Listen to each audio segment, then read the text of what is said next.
video kali ini, kita akan membahas tentang mengapresiasi suatu puisi.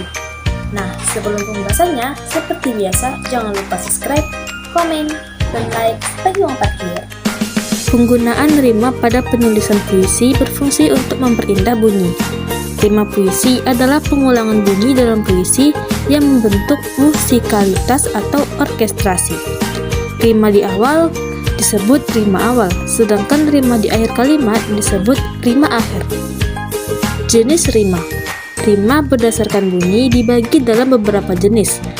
Yang pertama, rima sempurna. Rima sempurna memiliki sifat berupa suku kata terakhir pada akhir barisnya sama. Contohnya, serang, perang. 2. Rima tak sempurna. Pada rima tak sempurna, bagian yang identik pada umumnya hanya di setengah bagian akhir. Contohnya, sayang, terang. Yang ketiga, rima mutlak. Rima mutlak berarti kata yang digunakan mengandung suku kata yang sama. Contohnya, suap-suap. 4. Rima terbuka. Rima terbuka tidak mewajibkan kata mengandung bunyi yang sama, tetapi harus diakhiri dengan huruf vokal. Contohnya, ayo loyo dan pergi pagi. Rima tertutup. Kebalikan dari rima terbuka, yaitu rima tertutup diakhiri dengan huruf konsonan.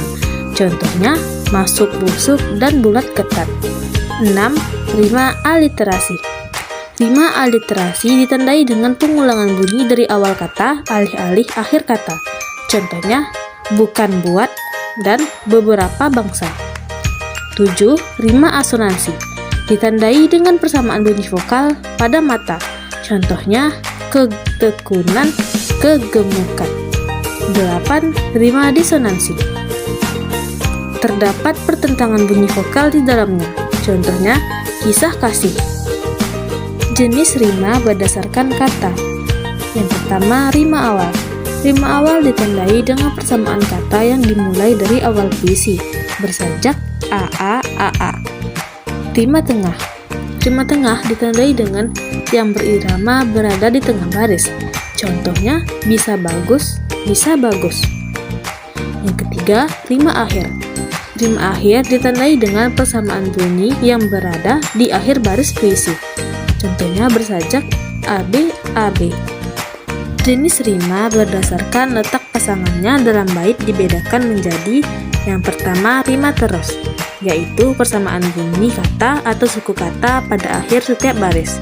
Yang kedua, rima kembar, yaitu persamaan bunyi kata atau suku kata yang saling berpasangan. Yang ketiga, rima silang, yaitu persamaan bunyi kata atau suku kata yang diletakkan secara silang.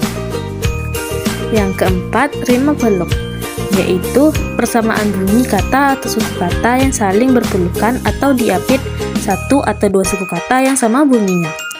Yang kelima, rima putus, yaitu persamaan bunyi kata atau suku kata yang terputus. Selanjutnya, rima bebas, yaitu persamaan bunyi kata atau suku kata yang diletakkan secara bebas. Kita akan menentukan rima dalam puisi Hilang Ketemu karya Sutarji Kulsum Bahri. Berdasarkan bunyi, yang pertama ada rima tertutup yang terdapat pada bait pertama, larik ke-1, 3, 5, dan 7. Kemudian pada bait ketiga, larik ke-1, 3, 5, dan 7 yang diberi tanda kuning. Kemudian rima terbuka terdapat pada bait pertama, larik kedua, 4, dan 6. Terdapat juga pada bait kedua, larik pertama, dan di bait ketiga, larik kedua, 4, dan 6, serta bait keempat, larik pertama. Yang ketiga, rima aliterasi. Terdapat pada bait kedua, larik pertama, dan bait keempat, larik pertama. Yang keempat, rima asonansi terdapat pada bait keempat, larik pertama. Rima berdasarkan jenis kata. Yang pertama ada rima tengah atau rima penuh. Terdapat pada bait pertama dan bait ketiga. Kemudian rima berdasarkan letak pasangannya dalam bait. Yang pertama ada rima bersilang. Terdapat pada bait pertama, larik 1, 2, 3, dan 4, di mana terdapat rima bersajak ABAB. Begitu juga dengan bait ketiga. Yang kedua, rima patah atau putus. Terdapat pada bait pertama larik 5, 6, dan 7, di mana terdapat rima bersajak CBC. Itu juga dengan bait ketiga. Nah, selanjutnya kita akan menentukan rima dalam puisi Cintaku Jauh di Pulau, karya Chairul Anwar. Berdasarkan bunyi, terdapat rima tertutup pada bait kedua larik pertama dan kedua. Kemudian pada bait keempat larik pertama dan kedua yang diberi tanda merah. Kemudian ada rima terbuka terdapat pada bait pertama, bait kedua, larik ketiga dan keempat, bait ketiga, bait keempat, larik ketiga dan empat, dan yang terakhir di bait kelima. Selanjutnya ada rima aliterasi. Terdapat pada bait pertama larik kedua dan di bait kedua larik ketiga. Yang keempat, rima sempurna. Terdapat pada bait kedua larik pertama. Rima berdasarkan letak pasangannya dalam bait. Ada rima kembar, terdapat pada bait kedua, ketiga, dan keempat bersajak AA, BB.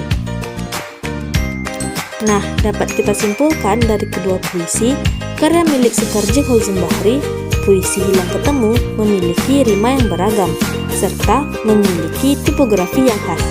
Hanya saja untuk makna tidak terlalu diperhatikan. Kemudian pada karya Chairul Anwar, puisi Cintaku Jauh di Pulau, rima yang dipakai tidak terlalu bervariasi. Chairil lebih condong pada makna dari puisi dibandingkan rimanya. Dapat dilihat juga dari puisi lain milik Chairul Anwar, contohnya pada puisi berjudul Aku, di mana rima yang digunakan tidak banyak, tetapi makna yang disampaikan sangat dalam. Mungkin hanya ini dapat aku sampaikan. Apabila ada kurang